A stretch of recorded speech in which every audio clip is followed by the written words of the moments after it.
आप सभी विद्यार्थियों का मेरे YouTube चैनल पर स्वागत है। उम्मीद करता हूँ कि आप सभी बहुत अच्छे से हो ना कि किसी की तबीयत खराब है बरसात के मौसम में। किसका खराब है जी? कैसे क्या हुआ है दीपक गौरव? सर्दी है। ठीक। देखिए, बायो सेवर्ट की तरह भी एम्पियर ने एक नियम दिया था, ठीक है, जिसको हम एम्पियर का परिपथीय नियम कहते हैं। क्या कहते हैं? ध्यान समझिएगा, एम्पियर का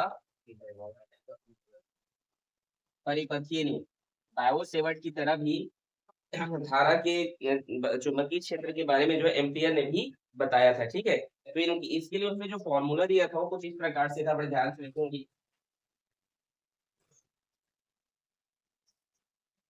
बड़े ध्यान से देखिएगा। P D L equals to mu naught I, ठीक है। ये उन्होंने क्या दिया था, एक कैलकुलेशन दिया था, इसको हमें क्या करना है, प्रूफ करना है, ठीक है। तो सबसे पहले कथन देने से पहले यहाँ पर मैं एक चित्र बनाता हूँ, बड़े ध्यान से देखिएगा, ठीक है। ये एक चालक है, क्या है, जिस पर हमने क्या किया है, आई धारा प्रवाहित किया है। अजय, ये एक चालक है जिस पर हमने आई धारा प्रवाहित किया है आर दूरी पर, ठीक है। हमें चुंबकीय क्षेत्र की तीव्रता ज्ञात करनी है, ठीक है। तो सबसे पहले जब हम इस पर आई धारा प्रवाहित कर रहे हैं तो इसके चारों तरफ क्या उत्पन्न हो जाएगा, चुंबकीय क्षेत्र उत्पन्न होगा, होगा ना, ठीक है। और यहाँ पर हम एक पॉइंट डी एल मान रहे हैं, ठीक है। क्या मान रहे हैं, डी एल। और यहाँ पर हमें क्या करना है, चुंबकीय क्षेत्र की तीव्रता ज्ञात करनी है, ठीक है। तो देखिए, आप इसको किस तरीके से बोलेंगे तो बड़े ध्यान से समझेंगे चित्र की सहायता से ही, ठीक है। देखिए, किसी धारावाही चालक के कारण किसी धारावाही चालक के कारण उत्पन्न चुंबकीय क्षेत्र, ठीक है, बी। यहाँ पर उत्पन्न चुंबकीय क्षेत्र क्या है, बी का किसी बिंदु पर चुंबकीय क्षेत्र की तीव्रता का पृष्ठीय समाकलन उस चालक में प्रवाहित धारा का म्यू नॉट गुना होता है, ठीक है। ये क्या कहता है, देखिए, किसी धारावाही चालक के कारण किसी धारावाही चालक के कारण उत्पन्न चुंबकीय क्षेत्र की तीव्रता बी, उत्पन्न चुंबकीय क्षेत्र की तीव्रता बी के किसी बिंदु पर चुंबकीय क्षेत्र की तीव्रता का पृष्ठीय समाकलन, ठीक है। ये बंद है ना, और याद रखिए बंद समाकलन है, वो बंद किए उसी पृष्ठ को, पृष्ठीय समाकलन उस चालक में, किसमें, उस चालक में प्रवाहित धारा का म्यू नॉट गुना होता है, ठीक है। इस प्रकार से आप लोग याद कर लीजिएगा, ठीक है। एक बार अच्छे से बोल रहा हूँ, लिख लीजिएगा। किसी धारावाही चालक के कारण उत्पन्न चुंबकीय क्षेत्र बी के किसी बिंदु पर चुंबकीय क्षेत्र की तीव्रता का पृष्ठीय समाकलन उस चालक में प्रवाहित धारा का म्यू नॉट गुना होता है, ठीक है। आप चित्र को देख देख के परिभाषा बोल सकते हैं, ठीक है, उसमें कोई कठिन नहीं है, ठीक है। देखिए, इसके लिए हम इसको प्रूफ करेंगे। माना कि जो है एक चालक है जिस पर हमने आई धारा प्रवाहित किया है, जिस पर आर दूरी पर एक पृष्ठ है डीएल, ठीक है, जहां पर चुंबकीय क्षेत्र तीव्रता बी जो है हमें क्या करेंगे, ये आप लिख लीजिएगा, माना कि क्या की, ठीक है। बायो सेवर्ट के नियम से हम जानते हैं चालक से आर दूरी पर, यहाँ पर मैं इसका कैलकुलेशन कर रहा हूँ, गणना कर रहा हूँ, ठीक है। चालक आर दूरी पर चुंबकीय क्षेत्र की तीव्रता, बायो सेवर्ट का नियम किसको इसको पता है, हाथ खड़े कीजिए। बोलो क्या है, बोलिए। P equals to mu naught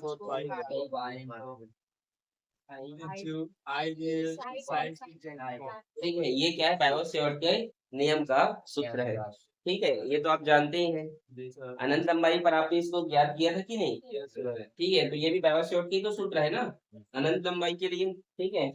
तो आपको फिगर के अकॉर्डिंग फॉर्मूला लगाना होता है, ठीक है। एक ही धुन में मत चल देना, म्यू नॉट 4 पाई ऐसे करके I DL sine theta by R square, ठीक है। आगे देखिए, अब मैं क्या कर रहा हूँ, इसका समाकलन कर रहा हूँ, क्या कर रहा हूँ, इसका समाकलन डीएल के सापेक्ष। और कैसे समाकलन कर रहा हूँ, डीएल यहाँ पे लिखिएगा, डीएल पूरा लिख लीजिएगा, डीएल के सापेक्ष समाकलन कर रहा हूँ।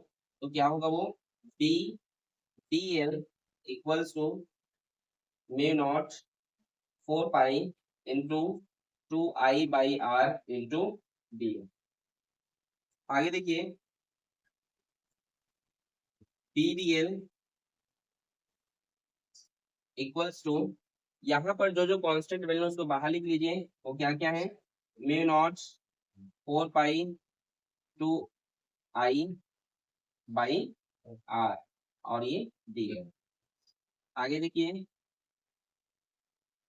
PdL equals to mu naught 4 pi 2 I by R, और DL के सापेक्ष जो समाकलन होता है तो उसके वृत्त की क्या के बराबर होता है, वहाँ DL क्या उस वृत्त की परिधि के क्या है जी, बराबर है। तो ये DL का मतलब हम यहाँ पर क्या लिख लेंगे, 2 पाई R। देखिए ये R से ये R कैंसिल, दो देखो ये दो ने कितना होगा, दो ने 4 और पाई, ये देखो 4 और पाई है ना, ठीक है। तो यहाँ पर क्या बचा है, वो बचा है PdL equals to mu naught I। ये आपका प्रूफ हो गया, आ रहा है समझ में, इजी है, ठीक है। इसी तरीके से आपको क्या करना है, बनाना है, ठीक है, समझ में आ रहा है ना, तो इसको नोट करें आप लोग।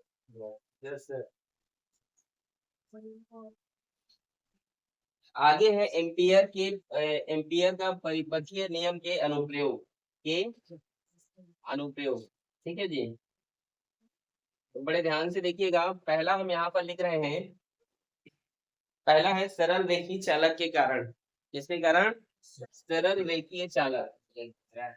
इसके पहले भी आपने देखा था, लेकिन सब अलग अलग वैज्ञानिक के लिए अलग अलग यूज होगा, ठीक है ना। वो एम्पियर लिखा रहेगा, फिर सरल रेखीय लिखा रहेगा, ठीक है। सरल रेखीय चालक के कारण उत्पन्न चुंबकीय क्षेत्र की तीव्रता, ठीक है, ठीक है जी। तो फिगर तो वही रहेगा, ठीक है। इसको ये एक बार यहाँ पे बना लीजिएगा आप लोग, ठीक है ना। तो देखिए हम जानते हैं एम्पियर के परिपथीय नियम से हल करते हैं इसको अब, एम्पियर के परिपथीय नियम से। चलिए किसको एम्पियर का परिपथीय नियम पता है, हाथ खड़े करें।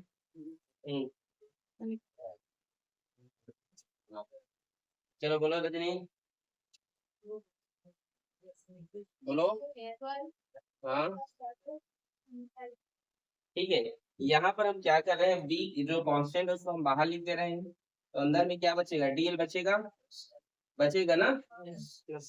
और आगे देखिए ये डीएल क्या है, इस वृत्त की परिधि है, जिसको आप क्या लिख सकते हैं, 2 pi R equals to mu naught I, B equals to, ये गुणा में इधर गया तो भाग में, ये 2 पाई R। अब यहाँ पर हम लिखेंगे 2 का गुणा और 2 का भाग करने पर, क्या करने पर, 2 का गुणा और 2 का भाग करने पर आप लोग लिख लीजिएगा। तो म्यू नॉट 2 का भाग करोगे तो ये 4 पाई होगा, इधर नीचे में गुणा करोगे इसके साथ तो 4 पाई होगा ना, और ऊपर में 2 का गुणा करोगे 2I होगा, और नीचे R, mu naught 4 pi 2I by R। ये देखो यह सूत्र जो है आप जो अभी निकाले हुए थे, मतलब इसी के सूत्र से आप एम्पियर का परिपथीय नियम बनाए, इसी सूत्र से आपने ये फाइंड किया था। तो देखिए आप जो है किसी भी सूत्र से कोई भी चीज बना सकते हैं, डिराइव कर सकते हैं, इसके लिए आप ज्यादा सोच विचार नहीं करना, ठीक है। आ रहे समझ में, कई लोग को समझ नहीं पा रहे मैं क्या बोल रहा हूँ, समझ रहे हो मैं क्या कह रहा हूँ, मैं बोल रहा हूँ इसी के सूत्र से आपने इसको निकाला था अभी थोड़ी देर पहले, ठीक है। अभी सूत्र से आप इसको निकाल ले रहे हो, निकाल रहे हो, तो एक दूसरे के पूरक होते हैं, एक दूसरे से निकल जाते हैं, ठीक है सूत्र, ठीक है। तो ये ज्यादा कठिन नहीं है, ये क्या है, सरल रेखीय चालक के कारण उत्पन्न चुंबकीय क्षेत्र की तीव्रता के लिए छोटा सा सूत्र है, ठीक है, नोट करें।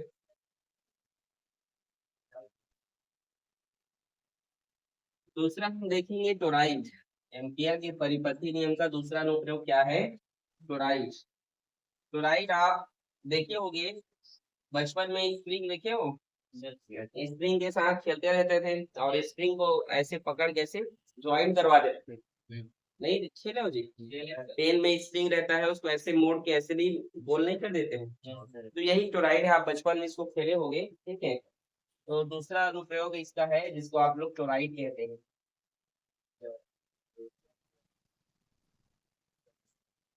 ठीक है। देखिए इसके लिए जो जो हम चित्र यहाँ पर बना रहे हैं देखिएगा,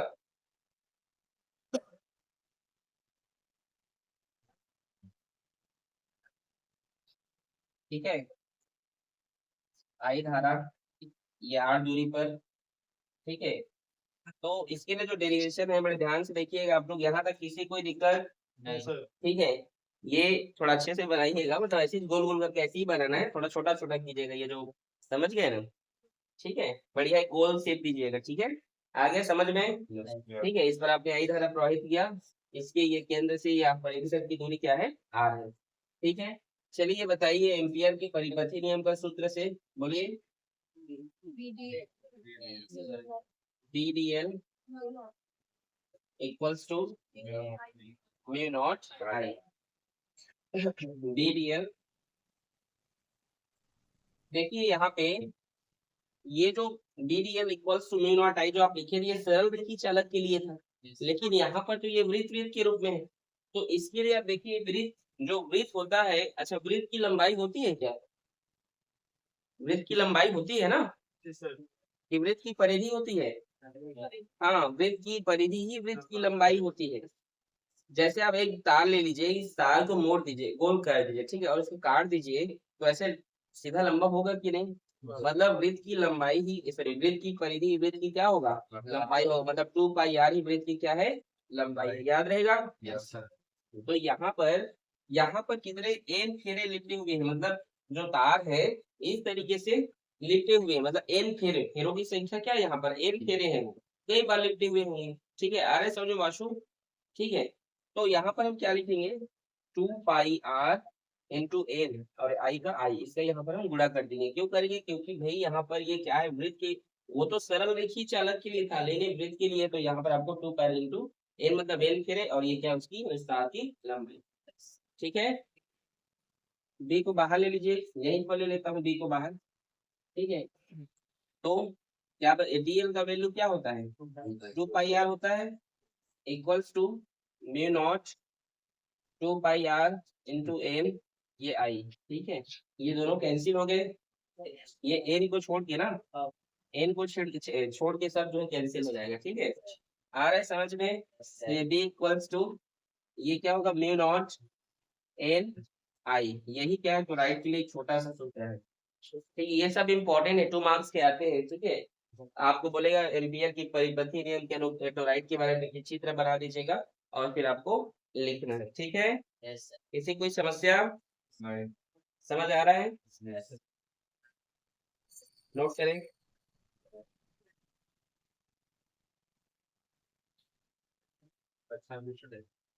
देखिए जो टोराइड होता है, ठीक है, यस सर, इसको यदि आप मोड़ देंगे तो ये टोराइड है, लेकिन अगर आप इसको सीधे ही रखते हैं तो इसको परिनालिका सोलेनाइड कहा जाता है, ठीक है। देखिए परिनालिका ये थोड़ा इंपॉर्टेंट है, समझिएगा इसको, परिनालिका इसको सोलेनाइड कहते हैं। जैसे अभी हमने कहा कि यदि इस प्रकार से स्प्रिंग है और उसको यदि आप मोड़ देते हो, ठीक है ना, तो क्या है, टोराइड होता है वो, लेकिन आप उसे मोड़िए मत, इसी तरीके से रहने दीजिए, तो उसे क्या कहा जाता है, परिनालिका कहा जाता है, या सोलेनाइड कहा जाता है, ठीक है।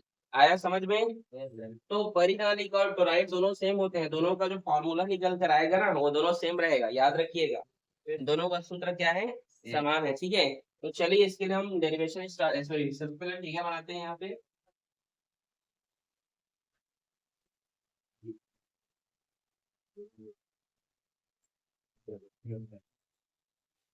ये क्या है, अक्ष है ये तो आप समझ गए, एक वर्ग के आकार के परिणामी ये बनाया गया है, सिलिंड्रिकल बेलन की शेप में है ये, और हमने अभी कहा कि इस तरीके से जो रहेगा वही क्या है, परिणामी क्या है, अगर आप इसको मोड़े ना, ठीक है। आ रहा है समझ में, ठीक है।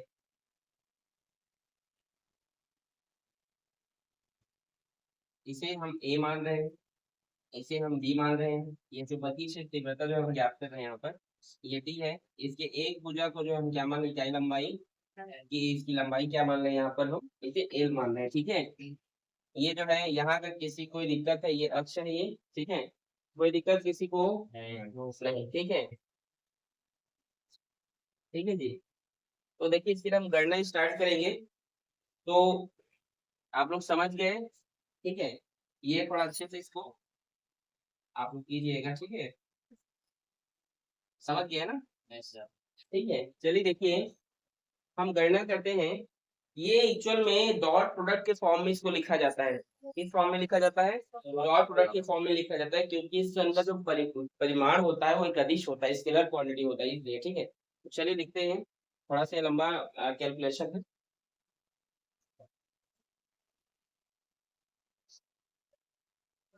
तो चलिए स्टार्ट करते हैं।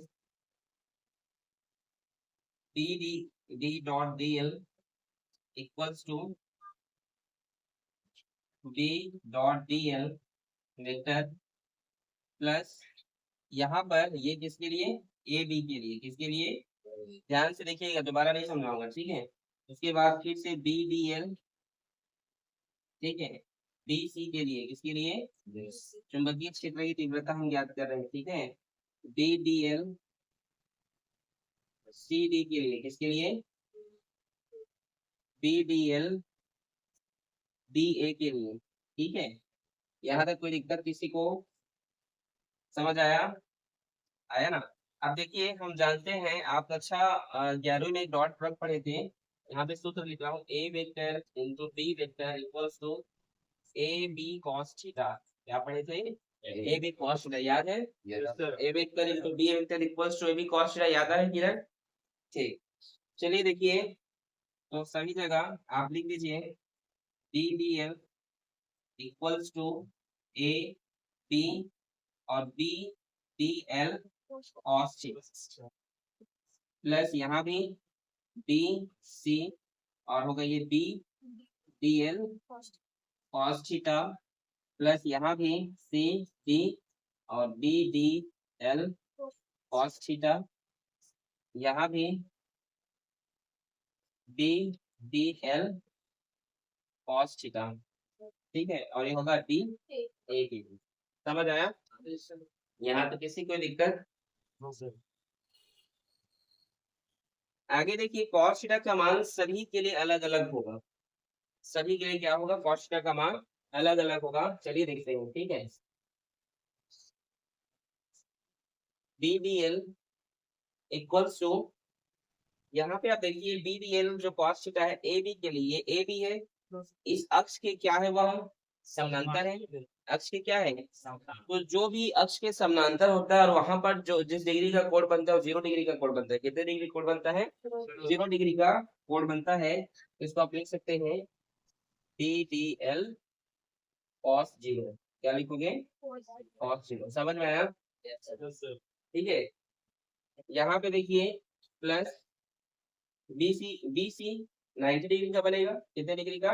90 डिग्री का। तो यहाँ पर आप लिख दीजिए बी डी एल कॉस 90, ठीक है।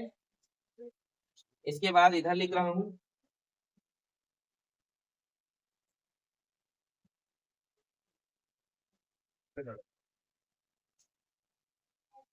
आगे देखिए, सी से डी के लिए बी डी एल, और यहाँ पर सी डी, ये सी डी है, और परिनालिका के बाहर जो चुंबकीय क्षेत्र होता है वो क्या होता है? शून्य होता है। क्या होता है? शून्य। जो बी होता है वो क्या होता है? शून्य। तो 0 डी एल कॉस 0, ठीक है। उसके बाद डी ए के लिए B D L cos 90, okay. यहाँ भी क्या होगा? 90 होगा, ठीक है। कोई दिक्कत यहाँ तक?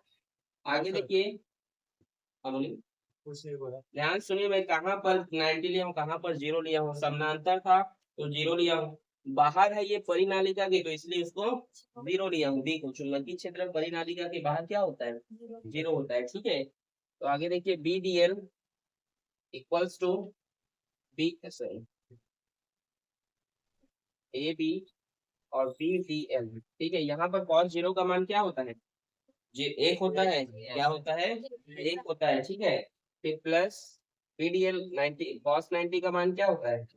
0, और ये पहले से 0 है तो पूरा वैल्यू 0 हो जाएगा, और 90 है तो ये भी क्या हो गया? 0 हो गया। अब हम लगाएंगे परिनाली एम्पियर के परिपथीय नियम का सूत्र। क्या लिखोगे? एम्पियर के परिपथीय नियम तो एम्पियर का परिपथीय नियम इस पक्ष में लगाना, इस साइड जो बीडीएल लिखा है आपको उस साइड एम्पियर का क्या लगाना है, परिपथीय नियम लगाना है। ठीक है, आ रहा है समझ में? ठीक है, तो एम्पियर का परिपथीय नियम क्या है बताइए आप उदित? म्यू नॉट आई, म्यू नॉट यहाँ पर जो है, यहाँ पर हम देखिए, यहाँ पर जो लंबाई है आप देख सकते हैं, जो इकाई लंबाई है जो एल है, इसमें आप जान रहे हैं कि एल खेरे लिपटे हुए हैं, लिपटे हुए हैं कि नहीं? तो इकाई लंबाई में, किसमें जी? इकाई लंबाई में एन बार तार लपेटा गया है, इसीलिए जो है आपको क्या लिखना है यहाँ पर, एन एल भी लिखना है, क्योंकि इस लंबाई के सापेक्ष आप देख रहे हैं तार को एन बार लपेटा गया है। ठीक है, तो उसके इकाई लंबाई के सापेक्ष आपको क्या लिखना है यहाँ पर, एन एल का गुणा कर देना है आपको। ठीक है, क्यों करोगे? क्योंकि उस परिनालिका में एन बार तार को इकाई लंबाई के साथ में लपेटा गया है। ठीक है, मतलब उसके लंबाई के साथ उसको लपेट दिया गया है, ऐसे ये लंबाई है, इसमें तार को इस तरीके से लपेट दिया गया है। ठीक है, कोई दिक्कत किसी को? ये बी, ठीक है, बी का बी बाहर आ गया, और यहाँ पर जो डीएल है ये क्या है, जब डीएल के सापेक्ष जब समाकलन होगा तो वो होता है एल होता है।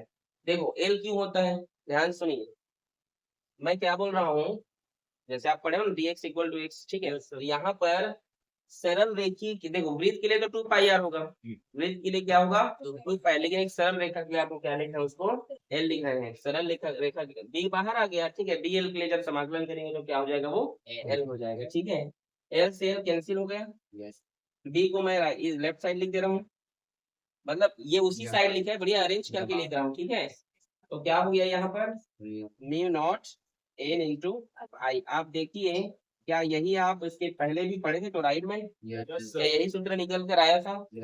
तो यही जो है एम्पियर के परिपथीय नियम के लिए सूत्र था, उसके अनुप्रयोग थे। आज के क्लास के लिए बस इतना ही, मिलते हैं कल एक नए टॉपिक के साथ।